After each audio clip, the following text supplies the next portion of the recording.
إنا نسألك رضاك والجنة ونعوذ بك من سخطك والنار.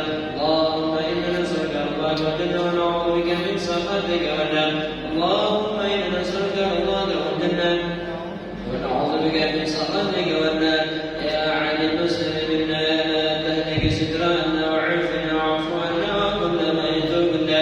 يا عالم المسلم منا لا تهلك سترنا وعافنا واعف عنا وكل ما يذوقنا.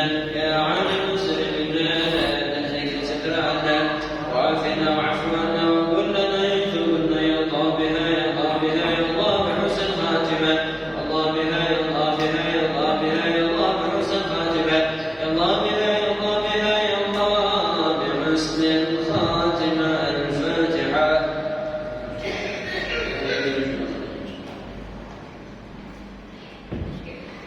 صراط الذين أنعمت عليهم. بسم الله الحمد لله والصلاة والسلام على رسول الله سيدنا محمد بن عبد الله وعلى آله وصحبه ومن والاه. سبحانك لا علم لنا إلا ما علمتنا إنك أنت العليم الحكيم. رب اشرح لي صدري ويسر لي أمري واحلل عقدة من لساني يفقه قولي وثبت لساني واهد قلبي بجاه النبي وآله.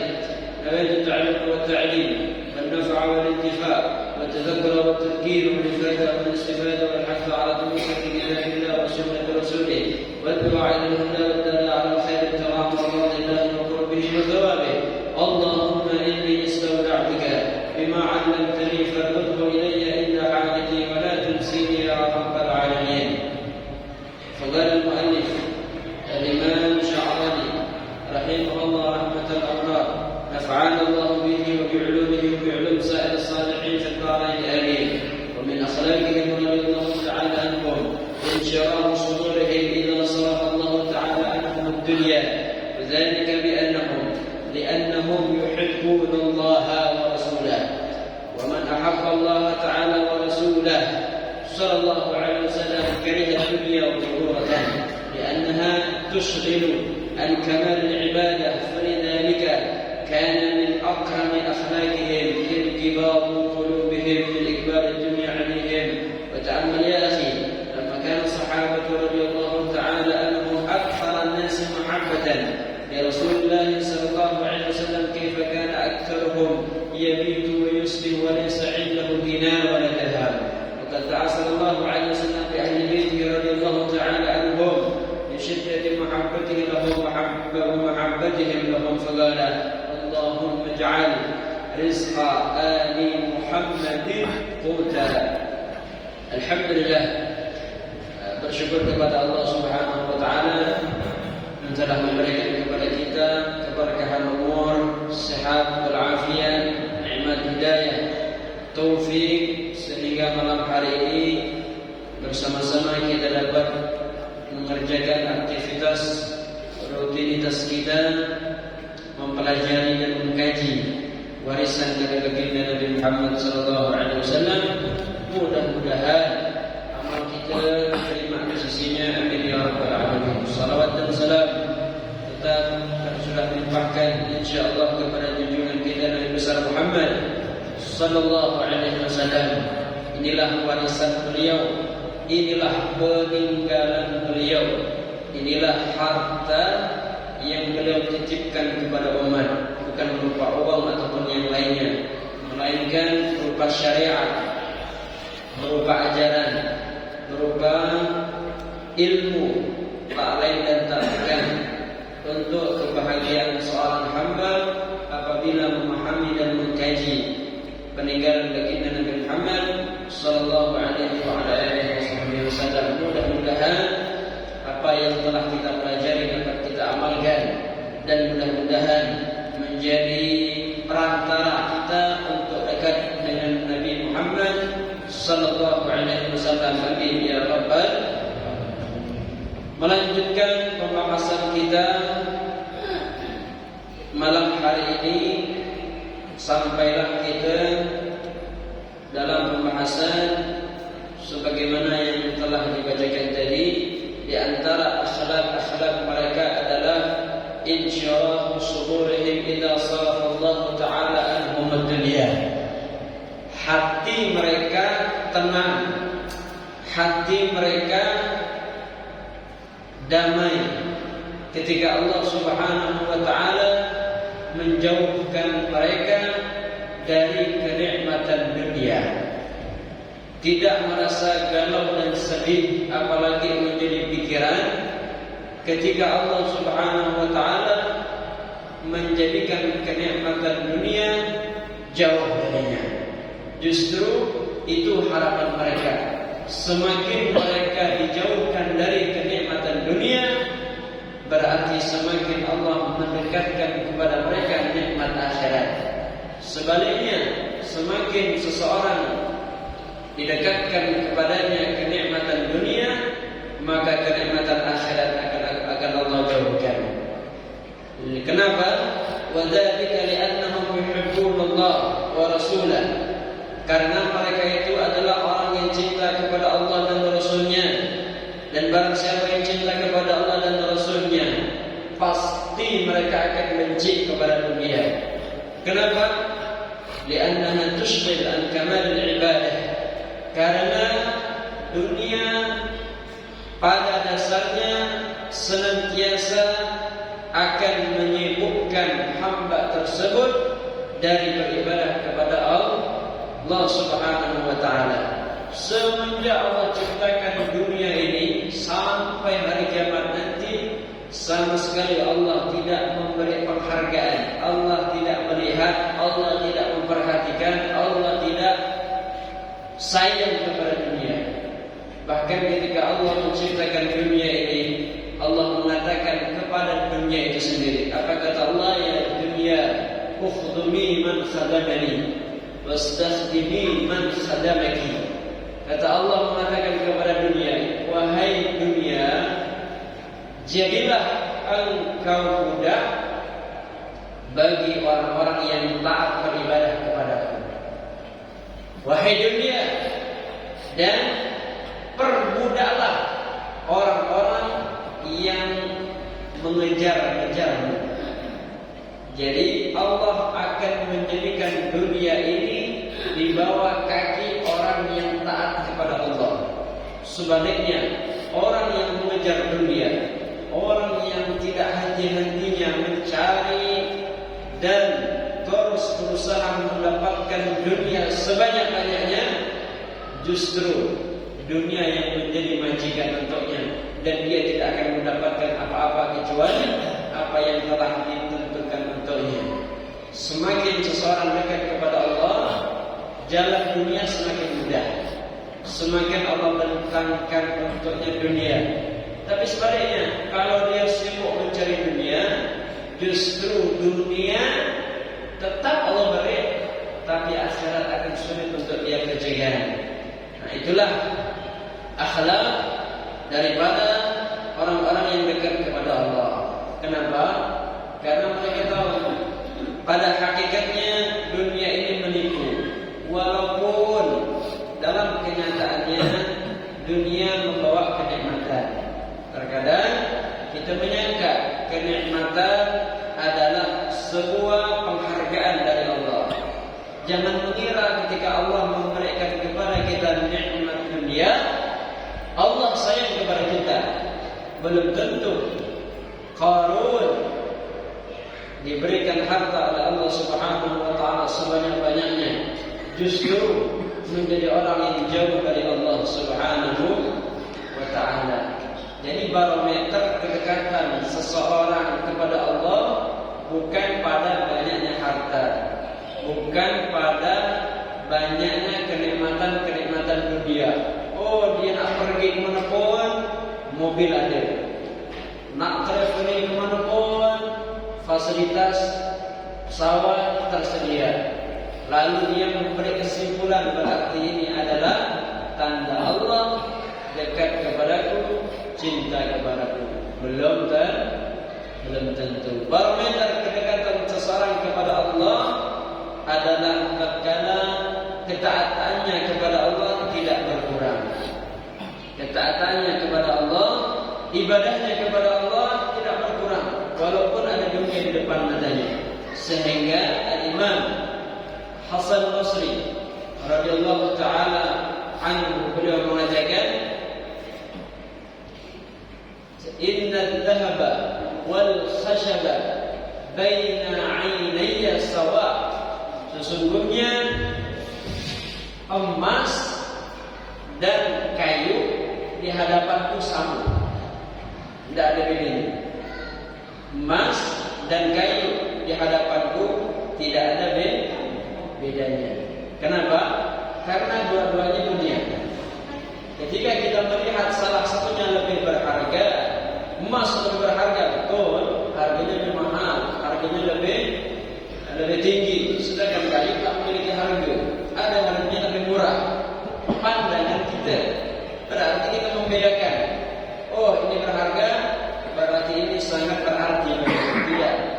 Ketika kita membedakan hal tersebut, justru itulah yang akan membuat kita tertipu. Sehingga mereka melihat dunia ini tidaklah ada apa-apanya dibandingkan dengan ibadah. Mereka lebih baik ketinggalan tidak mendapatkan dunia daripada ketinggalan salat berjamaah. Itu mereka lebih baik mereka meninggalkan keluarga dan sanak famili daripada tidak hadir di majelisnya Nabi Muhammad sallallahu alaihi wasallam. Lebih baik bagi mereka tidak mendapatkan harta rampasan perang yang telah didapatkan dari Nabi Muhammad setelah peperangan daripada tidak bisa duduk bersama Nabi Muhammad di majelisnya, tidak bisa salat qiyamul lail. Lebih baik mereka tidurnya awal-awal isya'nya, bisa bangun malam daripada ketika di malam hari sibuk menghitung duit, sibuk menghitung pekerjaan dan bisnisnya, sehingga di malam hari tak bisa bangun malam. Apa artinya? Ketika kita setelah isya sibuk menghitung pekerjaan kita sedemikian banyaknya keuntungan, alhamdulillah.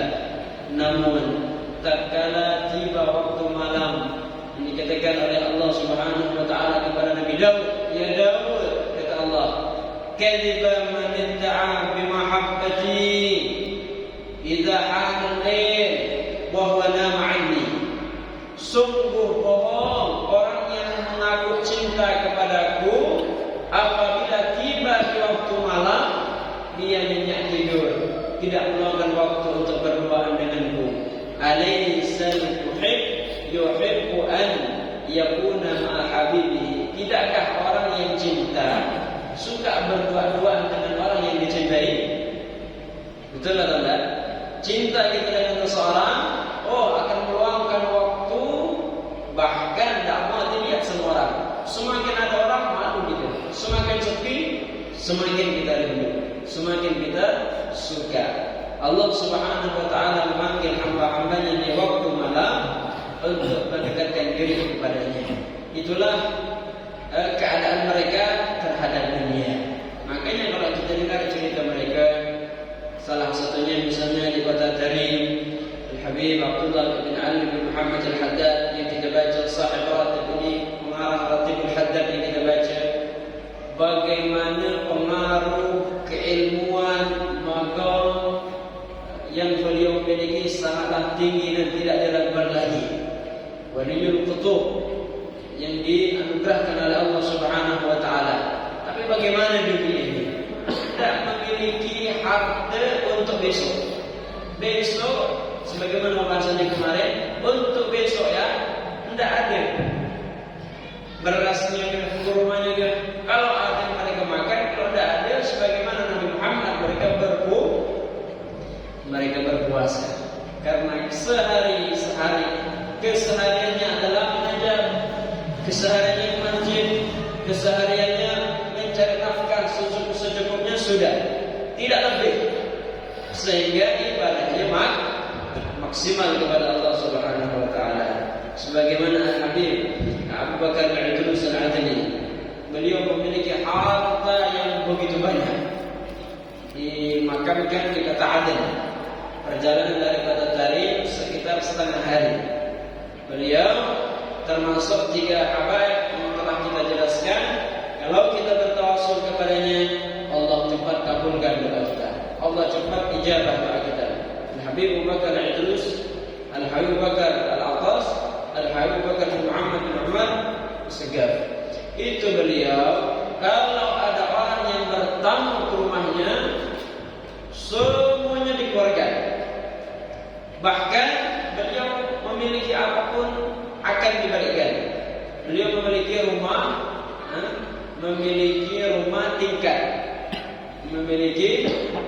tingkat. Maka kalau ada tamu, berapa jumlah dari tingkat tangga rumah tersebut, sejumlah itulah yang akan beliau sembelihkan kambing untuknya. Jumlah tangganya berapa? Ada 10. Digerakkan kambing 10, disembelihkan kambing 10. Kenapa? Karena tidak memikirkan dunia lagi. Semuanya diberikan. Apapun itu akan dikeluarkan. Karena mereka yakin kepada Allah Subhanahu wa taala. Kuncinya timbulkan dulu keyakinan kepada Allah, sehingga dunia yang ada di hadapan kita merasa biasa-biasa saja. Jadi ada orang kaya biasa, ada orang punya mobil biasa, tidak perlu kita kagum. Oh, ini pejabat tinggi, tidak perlu kita terlalu menghormat. Apa kata Rasulullah? Man akrama ghaniyan, barang siapa menghormat kepada orang kaya, leghina, karena kayanya, zahaba thulutsadin, sepertiga agamanya hilang.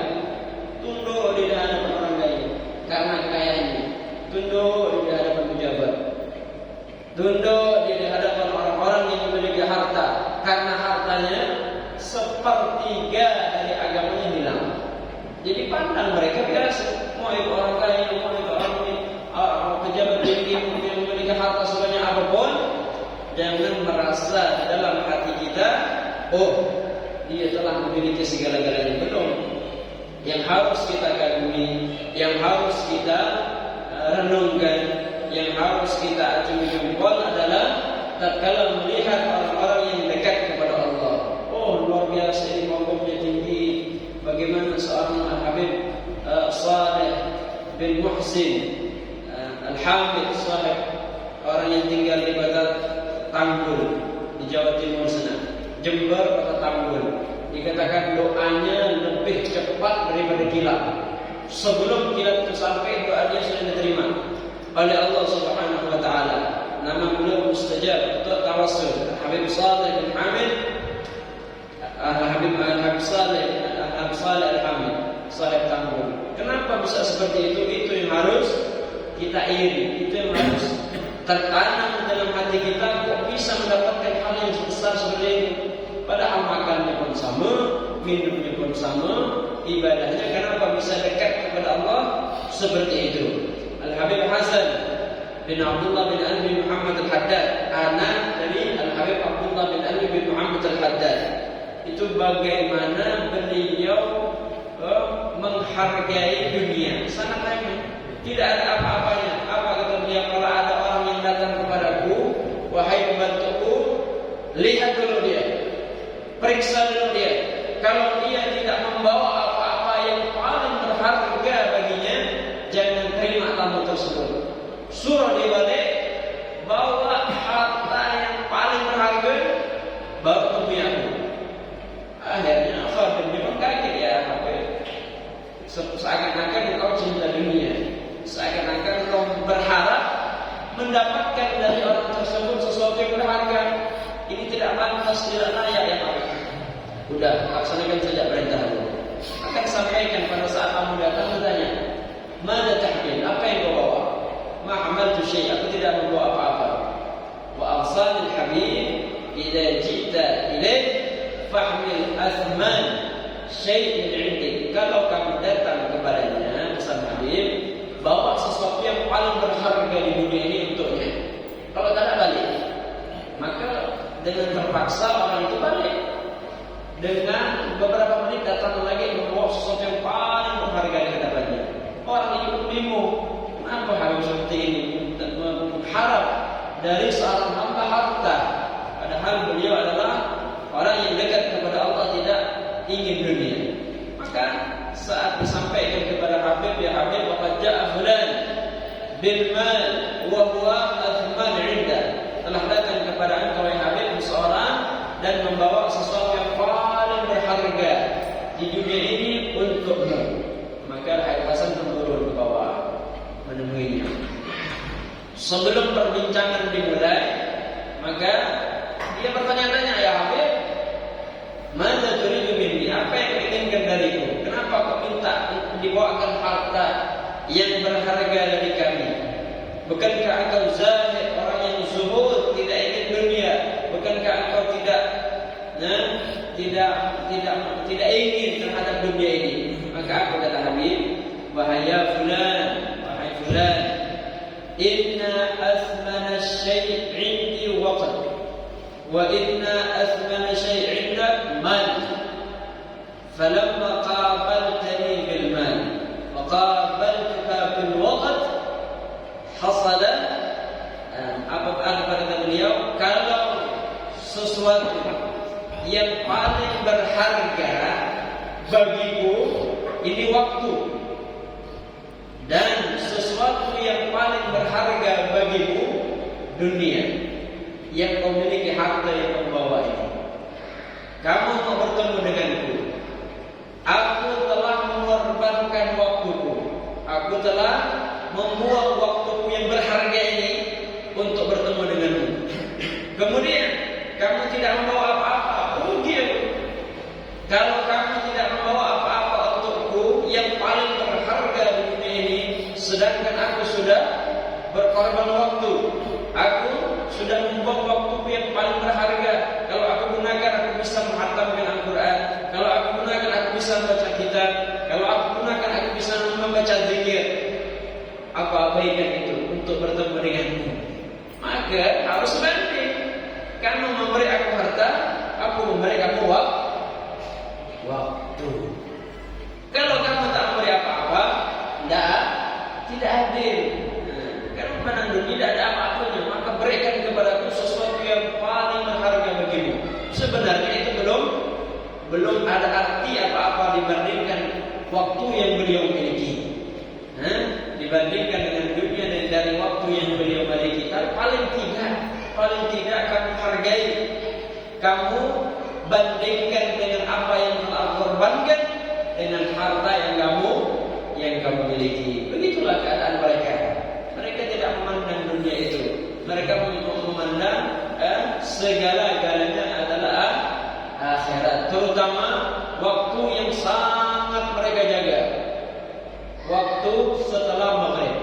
Dia berkata tadi, kalau kita lihat setelah maghrib, tidak ada lagi orang yang buka toko, tidak ada lagi orang yang keluar pasar, dalam di luar, mau itu anak-anak, mau itu ibu, apalagi ayah-ayahnya, apalagi ulamanya, semuanya kompak di rumah mereka masing-masing, baca Ratibul Haddad, yang ibu mengajar anaknya, yang di pondok menarikan majelisnya, yang di madrasah juga begitu, semuanya full. Sampai kapan? Sampai Isya.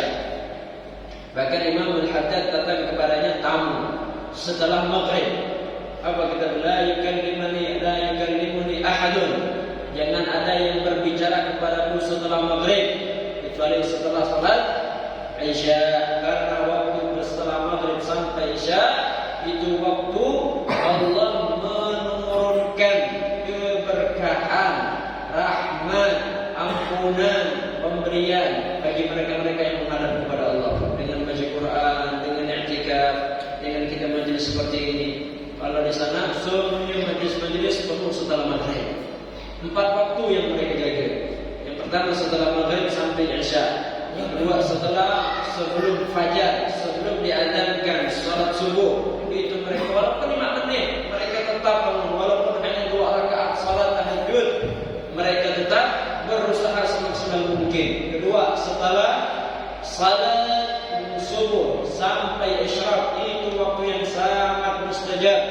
Doa langsung dari Nabi Muhammad, Allahumma barik ummati fi bukuriha, Allahumma ya Allah barik berkahi umatku fi bukuriha, di pagi darinya. Waktu yang langsung dapat doa spesial dari Nabi Muhammad. Bahkan kata Nabi Muhammad, kalau ada orang yang bekerja setelah salat subuh dari ujung barat sampai ujung timur untuk mendapatkan dunia, dibandingkan dengan orang yang dulu berzikir, beribadah kepada Allah jauh orang inilah yang akan mendapatkan dunia daripada dia yang sendiri. Dari utara, barat, timur dan sebagainya. Karena dia bersandarkan kepada Allah Subhanahu wa taala. Dan yang terakhir waktu sebelum maghrib. Sebelum maghrib itulah waktu, 4 waktu yang sangat diistimewakan oleh Allah Subhanahu wa taala, sehingga mereka waktu-waktu tersebut tidak kelihatan dalam keadaan santai, apalagi tidur. Bahkan kata Rasulullah, orang yang tidur setelah salat subuh sunnah dibangunkan. Anak tidur sebelum subuh sunnah bangunkan. Sunnah, bukan ubah lagi. Sunnah harus dibangunkan. Jangan sampai tidur. Kenapa? Karena itu membuat dia fakir. Oh, harta banyak. Oh, hartanya melimpah. Soalnya tidur subuh dia. Fakir bukan berarti fakir dunia, tapi kemiskinan hati, miskin ilmu, miskin ibadah, miskin orang yang tidak setelah subuh. Kalau tidur setelah salat asar, itu bisa menyebabkan gila, kekurangan akalnya akan semakin tidak cerdas, semakin bodoh, semakin kurang setelah tidur setelah salat asar, terutama subuh. Jangan sampai ada yang tidur setelah subuh, karena waktu itu adalah waktu di mana Allah menurunkan ampunan dan rahmat-Nya. Mudah-mudahan kita semuanya mendapatkan keberkahan dari Allah Subhanahu wa taala dan senantiasa mendapatkan ampunan-Nya. Jadi kesimpulan pada malam hari ini, boleh kita memiliki dunia, tatkala mendapatkan dunia bersyukur alhamdulillah. Namun tatkala dunia jauh dari kita, harta hanya secukupnya untuk makan sehari, 2 hari, 3 hari, 1 minggu. Setelah itu kita tidak punya lagi. Berakhlaklah seperti mereka. Itulah cita-cita mereka, harapan mereka. Semakin dunia jauh, semakin senang.